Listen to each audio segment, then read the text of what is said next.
That's right. Let's go. We got Wolverine coming. Confirmed. 100%. Unless this is the biggest troll job ever and this dev note's not real. But we're going to cover dev note 13 that dropped unexpectedly tonight. Or, well, by the time this video drops yesterday. And Wolverine is confirmed to be coming to the game. You know, we are stoked about that right now. If you want to come to the channel, subscribe. We've got some Claw ASMR if you're into that going on. But that might be a subscription thing only. So we'll leave that in the fine print below. Anyway, let's check this out. Super stoked about it. There's some other surprises in this thing that I've got a little bit more optimism about some of the game modes they talked about. So we'll jump into that.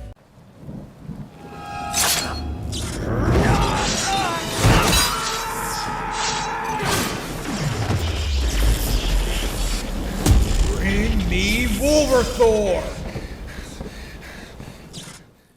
All right, so it becomes a little bit harder to hold the cigar and claws and browse this, so don't mind me, but I'm gonna have to set that down, so the props are gonna have to change a little bit.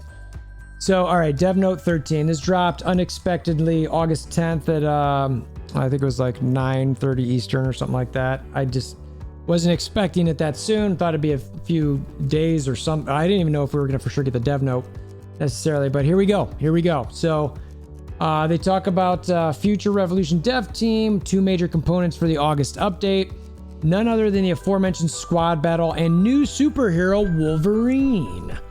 Finally, we know it's officially him. I am super happy that they did not troll us in that. I have to admit, I would have been extremely frustrated. If it would have been Black Panther, I would have been like, all right, that's cool, but I still would have felt a little heartbroken. So, squad battle. Now, I will preface this by saying I've been the most worried about this game mode more than anything else in future Revolution. I'm worried that the rewards are going to be too much. I'm worried that a lot of people aren't going to want to build their characters up like this. So, it's just a concern for me. Now, having said that, after reading this, I have more optimism. It might seem weird. You might not originally have thought that, but let me tell you why. Oddly enough, I had talked with Anep a little bit prior to this coming out, just about our speculation on what this might be. I might have to edit that a little bit, but anyway, I'll get into this because I think one of the topics we discussed might be what they're leaning into, and I think that sort of thing is actually way cooler than what I originally thought of. So, what they talk about here is the PvP content where agents battle against each other in teams. Up to 9 heroes can join the squad battle by forming 3 teams with 3 heroes per team. So right there, it says up to 9 heroes forming 3 teams with 3 heroes each. So I'm partially confused about this because when I hear 9 heroes, it's like, well, do you mean to say 9 agents? Like, are you saying 9 players can fight each other and it's like a battle royale? I don't think that's what it is, but I did think that a couple times when reading this, so I just want to throw it out there. But then they're talking about 3 teams of 3. So it seems to me like the number they set in on was 9 characters that you'd want to have ready for squad battle, which personally, this is one of the things Anep and I talked about a little bit, is we thought it'd be an odd number. It seems to just make sense. I thought, you know, they're going to want to stretch this because they're always going to want to stretch what people need because they're going to want to incentivize people to spend. I thought maybe 7 would be where they'd land, but I was hoping for 5. I was like, because I still think a lot of people could probably do 3. A little bit more could do 5, but not a lot of people could do a lot more than that based on power. So anyway, that's what we've got so far. Squad battle was developed with the goal of utilizing all the heroes in the squad you have nurtured. Unlike the existing dimensional duel, it proceeds as a 3v3 team battle. It is on how you strategically form your team and place the heroes. That is a big component to this, is place the heroes, and I'll get to that more in a second because it's gonna change, or that really leans in on what we're talking about here. Thus, the battle takes place in auto mode. Now, you might immediately think like, what? This is so dumb. I don't want auto mode. What is going on here? All right. Again, I'll get to it in a second. There must be at least 3 heroes with level 100 or higher in the squad. So that means, you know, I guess that's not squad rank. I thought it was level. So you only have to have your character up to level 100. The matching is based on the ability of the team, and up to 6 opposing teams will be nominated. This again ties into that concept where I'm like, all right, 6 opposing teams. Is this, I'm confused. Is this like against one player and his or hers different opposing teams? Or is it going out and searching whatever you've got loaded in? Like, do you preload all of your, you know, squad battles and that you just sort of generally rank? Is this like this is who I've got set up on defense and you can fight me if you want, and just based on my general win-loss record? I don't know. But, you know, those are the sort of things that I'm seeing here and it's flowing through my mind. Or is it just, you know, the one person you're facing, you've got there, you know, but again, it says 6 opposing teams, and up here it says up to 9 heroes can join with 3 teams of 3. So my maths, I don't know, I'm struggling there a little bit. Agents can freely select one team out of the 6 that has been put up. So I think that's what it's saying, is like, it's kind of like, if anybody who's played Marvel Strike Force, there was Arena, and you could pick, you know, of these people. It's like, these are the people you can get here. Now I want to fight that one. Like, okay, sure.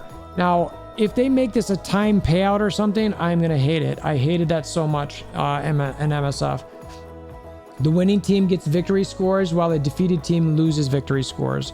So I could see where this is the type of thing where, like, depending the teams you put out there and can beat, you get different paints and you get ranks based on where you fight and all that. And it could be interesting. Maybe you could do it as much as you want or as little as you want, and, you know, you could get more points, similar to Dimension Duel, where maybe you could get a higher rank for that, which could be kind of interesting. The battle will take place until all the heroes in the opposing team are defeated within the time limit. Acquired companions will battle as well. That's a little weird to me. I don't know how they're going to do that, but we'll see. There will also be a squad battle exclusive enhancement system called Teamwork, which is going to tie into the thing I'm going to talk about in a second with what I think this mode could be. Whereas buffs are applied depending on the team formation. Again, placement, formations. We are already in the final stage of polishing the squad battle, so it can be updated this August. We're excited. So, high level here. I thought auto chess in this. Anybody who's played Teamfight Tactics. The best example I have of this is Teamfight Tactics, like I mentioned. So you can see on this battlefield, these people have placed their characters, and you can help over the course of this battle. You can build them up, you can make them stronger, you can get different rewards, you can get different treasures on this. And you fight somebody until somebody wins. It's a really fun sort of chess auto strategy type game. You've got to understand buffs, abilities, all that sort of thing. So I actually really liked it. There's different things. I'm just gonna let this play here. So you can see they're technically all autoing. Placement matters. This is a League of Legends thing, but, you know, based on the different abilities you get, you could form different squads that could be like, well, if you get this sort of, you know, compilation, this sort of group, it is more likely to do this sort of thing. You get different buffs, etc. I always really liked it. I thought it was pretty neat. If it is going to be leaning, that's where you could see you get gold for that particular battle. I thought it was fun. I enjoyed it. The only reason I stopped playing that game is because they changed the meta more often than I was interested in. And frankly, sometimes, like, I like to compete, but I don't like to constantly relearn metas. I don't mind it, you know, 1, 2, maybe 3 times a year. That's a stretch for me. But anything more than that, I didn't like it. And I thought, if I remember right, it was more than that. And I felt like it was every couple months. I was like, nah, I'm not doing this. So you can see some of their buffs here. If squad battles is like this, I have to admit, I'm pretty stoked on it. Now the question is going to be, you know, what are they going to do about your power? Like, if I've got a massive squad built up, then you know, and I mean power wise, like I've got a bunch of 2 million characters, you know, does that mean I'm going to smoke a bunch of, you know, 1 million characters, or are they going to make it sort of balanced, or are they going to have both modes where it's balanced and you know, the power matters? I think they got to be careful with how they do that, because they certainly want to have, you know, whales whale, and they're going to want to make it so that you know, the people who don't spend as much money are also wanting and to be engaged in the mode. So anyway, so that's that. Next up, Wolverine. I am it's about midnight right now, as you can hear my voice. I streamed earlier. I was streaming because this came out. I was talking to people, so my energy levels are a little lower, but I am friggin' stoked about this. I can't wait to see him. They talk about just being excited for him. The part I want to focus on here is they talk about some of his 3 skill classes: Swift Strike, Adamantium Claws, Ultimate Weapon. Swift Strike is a skill class that uses enhanced physique to aim a target to inflict more powerful damage or apply additional effects. Swift Strike characteristics, tongue-tied there a little bit. The target's movement will be restricted and additional debuffs will apply when conditions are satisfied. Movement restriction, like it. Additional debuffs, very interesting. Adamantium Claws, a skill class that weakens enemies by using claws that he got from Weapon X. The characteristics, Rupture applies buffs on self and on allies. Rupture decreases the target's defense and stacks effects. So you have the potential for Swift Strike, which restricts someone's movement. You're now, if you got Adamantium Claws, Rupture, defense down, etc. And then the last one that they throw in here, if you want to go this route, is an Ultimate Weapon. The skill class that inflicts damage by instantly reducing the distance to an enemy as if hunting prey. The characteristics are fast attack speed and consistently it tracks the target. So I think that's just going to be, it's a way to stay on somebody so they can't run away from you. I really like that. One other thing that's mentioned up here is ultimate. Well, actually, let me read the whole paragraph. One of the signature attributes of Wolverine is an unparalleled recovery. His ability allows him to continuously recover HP, and certain skills allow him to convert partial damage percent to HP. That's not all. His ultimate skill activates a strong recovery effect that gives him an upper hand in battle. So, I haven't seen, one of the things I was disappointed about was a Berserker Rage. I hope his ultimate is called Berserker Rage. I hope it's not just a recovery effect, but it actually does more damage, more, attack speed, all that sort of thing. But right now I'm liking what I'm seeing. Again, percentages matter, stats matter, exclusives matter, gear matters. All of these different things matter for what happens with him. Now, this is the part that's going to be controversial a little bit. Moving off of Wolverine. They're balancing characters again, heroes. Now, this is always the most controversial thing ever in the game. I actually thought the game was pretty close to being pretty equally balanced. There was certainly things that could be adjusted a little bit. So let's see what they talk about here. The main one is Black Widow. Motion decrease and range increase of some firearm expert class skills for stability. I'm guessing this is snipe range, and I'm guessing this is probably double shot, concentrated fire, and snipe. Like all of those abilities, they just like hop around like crazy, and it's something that really has driven me nuts for a long time. And it's sort of just driven me nuts. So concentrated fire, she jumps back. Actually, that's deadly aim. That's not firearm. So this is really just going to be about snipe, and probably it's going to be snipe and the frag bullets, because those animations are just sort of bonkers. So I'm guessing it's mainly snipe. I went into thinking about deadly aim and going all over deadly aim, but they said firearm expert, which is more skill class specific. So interested to see that. Now, Iron Man, this is sort of mind-boggling to me, gets a buff. Now, his ultimate does kind of stink, but of all the characters in the game to buff, I just didn't think Iron Man was the one to get it. So, but it is. Here we go. And then they just talk about other hero balance adjustments. They're just not sure what they're going to be yet, so there could be more. The next part here is guard damage increase and decrease.